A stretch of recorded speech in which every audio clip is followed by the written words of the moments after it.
Good morning, afternoon, evening, whichever it may be when you're watching this. Just wanted to give you guys a little recipe for my famous baked beans that I like to use at family functions, work functions, whatever it may be. Add 1 pound of ground beef and one small diced onion.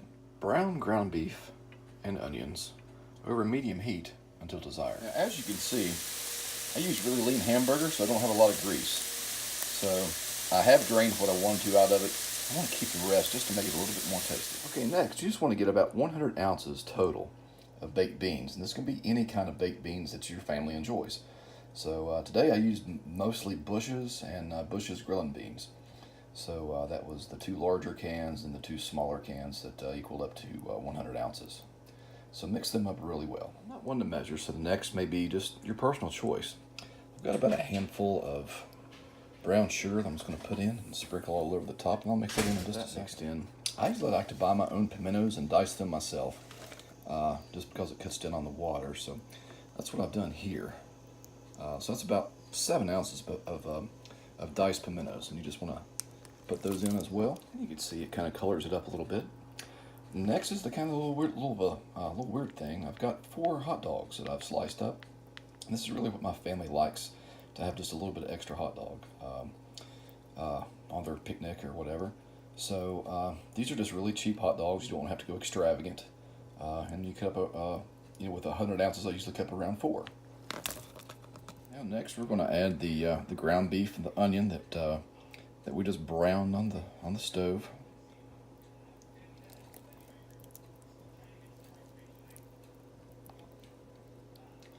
And we'll mix this in really well. Add just a little bit of Lea & Perrins Worcestershire sauce. If you're not buying Lea & Perrins, I don't even suggest you take it off the shelf. So let's just put a little bit of that in there, just a taste.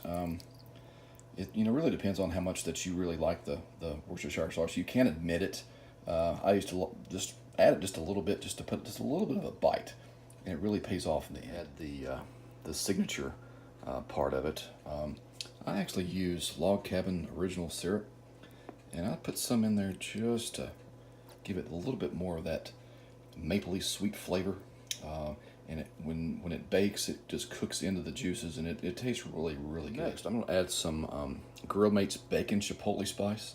It's really good, and it gives you a little bit more of the kick and a lot of the unique bacon flavor that will incorporate in the ingredients as you're baking it as well. All right, next you can see I've just put those baked bean concoction, as I call it, into just a foil pan.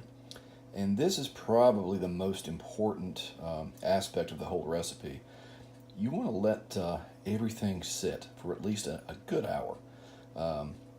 Let everything just party and mingle and just get together, because a good party, you got to mingle.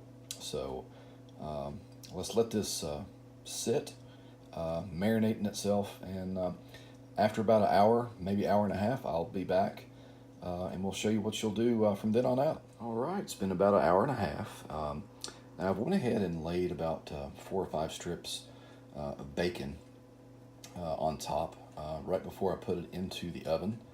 So you want to preheat your oven at about 350 degrees and let it sit there until, I'm guessing, around 40 minutes.